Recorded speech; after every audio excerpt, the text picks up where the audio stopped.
tawaran bekerja di klub malam. Lo anak baru? Tanya perempuan yang kamarnya bersebelahan dengan Alena itu tanpa basa-basi. Iya, Kak.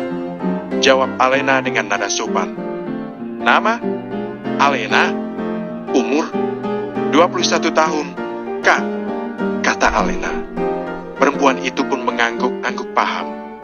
Gak perlu manggil gue dengan embel-embel, Kak. Gue lebih muda dari lo, katanya santai. Lalu saya harus panggil kamu dengan panggilan seperti apa? Gue Lisa. Panggil aja nama gue tanpa embel-embel, Dek. Jawab perempuan yang bernama Lisa itu. Baik. Salam kenal, Lisa. Ucap Alena dengan senyuman manis. Ngomong-ngomong, lo mau kemana sore-sore gini? Tanya Lisa yang diam-diam memang punya rasa ingin tahu yang tinggi. Saya mau. Kaku banget sih, lo. Kayak lagi ngomong sama atasan aja. Protes Lisa sambil menyela ucapan Alena. Jangan-jangan lu dari kampung? Ya, relax saja dong. Maaf, aku sedikit agak segan kalau berbicara santai dengan orang yang baru aku temui. Ungkap Alena, masih dengan gaya kaku yang benar-benar tidak disukai oleh Liz. Dan dugaan kamu memang benar. Aku berasal dari desa yang cukup jauh dari ibu kota. Lisa pun mengangguk paham. Begitu, ya. Sekarang biar gue tebak. Lo mau keluar cari pekerjaan, kan? Iya, itu benar. Sahut Alena sangat bersemangat. Kebetulan banget. Tempat kerja gue lagi butuh orang buat jadi pelayan. Kalau lo mau, gue bisa ngajakin lo buat kerja bareng gue di sana. Mereka gak bakalan lihat ijazah atau status lo. Yang penting lo niat. Jelas Lisa. Serius? Ya iyalah. Masa gue bohong? Lisa terkekeh. Jadi gimana? Lo mau? Kalau boleh tahu, tempat kerjanya di mana? Ya? Itu klub terkenal di ibu kota. Sih. Tapi berhubung lo dari kampung, lo pasti nggak tahu nama tempatnya. Jawab Lisa enteng.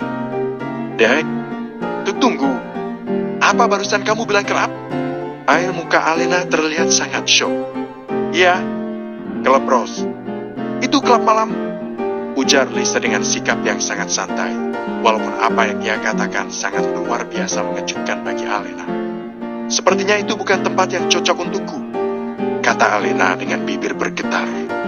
Membayangkan bekerja di sana saja aku tidak sanggup, Lisa. Itu karena Elo udah mikir yang enggak. Lisa mendengus. Gue tahu kalau orang kayak Elo bakalan mikir kalau kerja di klub malam itu berarti bakalan jadi orang yang gak bener.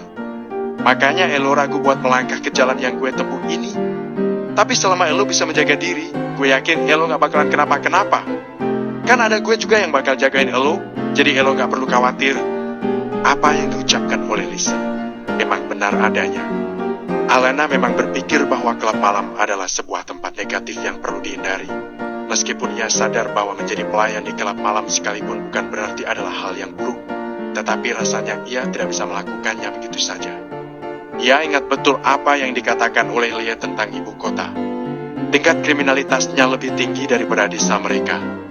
Itu artinya, apa saja bisa terjadi. Karena ia adalah perempuan. Dan perempuan merupakan salah satu objek kejahatan bagi para laki-laki kurang ajar di luar sana. Daripada menelan bulat-bulat tawaran yang diberikan oleh Lisa perempuan yang Alena kenal belum sampai dengan sejam itu, lebih baik Alena mempertimbangkannya terlebih dahulu. Ya, itulah ide paling bagus yang bisa Alena ambil. Maaf, apakah aku bisa memikirkan yang terlebih dahulu? Tanya Alena pada Lisa. Wajahnya menunjukkan ekspresi tak enak hati. Up to you? Gue cuma mau bantuin Elo doang, kok. Jawab Lisa, ambigu. Antara santai atau malah marah. Gue juga gak bisa jamin kalau pekerjaannya masih tetap ada di saat Elo udah tertarik. Jadi gue harap Elo bisa berubah pikiran sebelum kesempatan itu hilang. Baik, aku akan memberikan jawabannya dalam minggu ini. Enggak, tolak Lisa mentah-mentah. Gue mau jawaban lu maksimal sampai hari Jumat ini. Gak lebih. Berarti aku hanya punya waktu sampai lusa. Alena terkejut lagi. Iya, sahut Lisa sambil tersenyum. Gimana? Deal? Alena kembali berpikir selama beberapa detik, lalu akhirnya mengangguk. Baiklah, aku akan langsung memberikan jawabanku Jumat nanti, katanya dengan sedikit keraguan di hatinya. Nah, itu baru pemberani. Lisa langsung meraih tangan Alena dan menjabatnya tanpa ragu. Sekarang, lo resmi jadi sohib gue. Tiba-tiba, udah sana. Lo mau pergi, kan? Ah, iya. Aku harus pergi sekarang sebelum gelap, ujar Alena yang baru sadar pada tujuan awalnya. Sampai jumpa lagi, Lisa. Tunggu. Seruan Lisa barusan membuat Alena berhenti. Ia pun menoleh ke arah Lisa, dan Lisa langsung saja memberikan kode kepada Alena untuk melihat pintu kamarnya sendiri. Ternyata pintu kamar Alena itu sama sekali belum dikunci oleh si punya kamar. Buru-buru Alena berbalik dan mengunci pintu kamarnya tersebut. Hampir saja ia membuat kesalahan yang fatal karena fokusnya teralih oleh tawaran menggiurkan Lisa. Jangan ceroboh, Alena. Lo bisa dalam bahaya kalau melupakan sesuatu yang penting, ucap Lisa yang nyatanya memang ada benarnya juga. Lo gak boleh percaya sama siapapun di tempat ini karena lo gak pernah tahu dan gak akan pernah bisa menebak gimana pola pikir orang kota. Jadi, apakah kamu juga tidak bisa aku percayai? Tanya Alena. Menurut lo? Tanya balik ke Lisa. Kenapa kamu malah membalikan pertanyaanku? Alena mengernyitkan dahi. Lisa pun tersenyum. Karena gue pengen dengar pendapat lo tentang gue. Mana mungkin lo bisa percaya ucapan gue begitu aja? Misalnya, nih, gue bilang gue itu jujur. Apa lo bakalan percaya itu? Enggak, kan? Lo pasti mikir kalau apa yang gue omongin barusan itu cuma omong kosong belaka. Tepat sasaran. Anyway, good luck, Alena. See you soon, kata Liz lagi.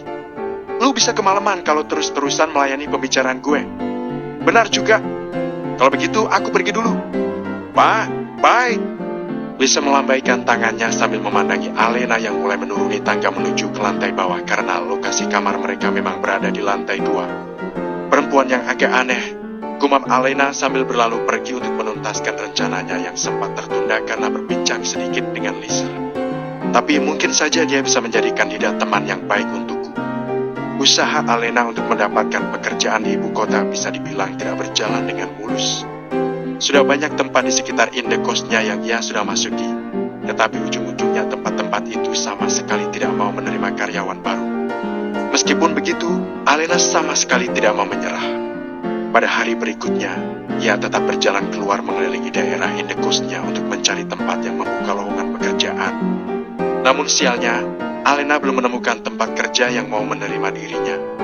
Tahu-tahu, saat dimana Alena harus memberikan jawabannya kepada Lisa, akhirnya datang juga. Dan oleh karena itu, Lisa langsung menyambut Alena sepulangnya ia dari mencari pekerjaan yang tetap saja belum bisa ia dapatkan. So, lo udah dapat kerjaan? Tanya Lisa yang kini tengah berjongkok di ambang pintu indekosnya. Belum, jawab Alena dengan wajah murung. Sampai saat ini aku belum mendapatkan pekerjaan. Sekarang udah saatnya bagi lo buat ngasih jawaban atas tawaran gue kemarin itu. Lo udah punya jawabannya, kan? Kalau lo memang gak cocok sama pekerjaan itu, ya lo bisa langsung resign hari itu juga. Kok? Ujar Lisa. Gue serius. Karena sudah digoda seperti itu, akhirnya Alena dengan sangat terpaksa berkata, baiklah, aku terima tawaran kamu untuk bekerja di klub itu.